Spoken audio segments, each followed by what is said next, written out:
तर तुम्हाला काय वाटतं आपल्या महाराजांचा ऐतिहासिक वारसा हा कशा पद्धतीने जतन केला पाहिजे आणि त्याच्यासाठी तुम्ही असेल किंवा तुमचं फाउंडेशन असेल कशा पद्धतीने काम करते?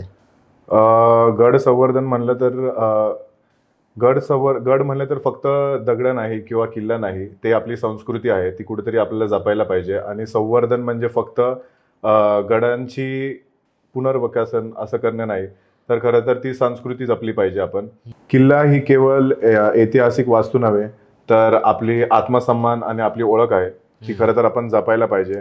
आणि किल्ले संवर्धन करण्यासाठी खरं तर तिकडचे स्थानिक लोक, तिकडचे स्थानिक ग्रामस्थ, तरुण पिढी जर पुढे आली आणि तिकडचे स्थानिक जर कुठले संस्था असतील ते पुढे आले तर त्यातनं नक्कीच आपण एक हेरिटेज टुरिझम क्रिएट करू शकतो. त्याने रोजगार पण होईल आणि तिकडचं जे पूर्वीचं जो आपण जतन करायचं आहे किल्ला, ते पण करता येईल.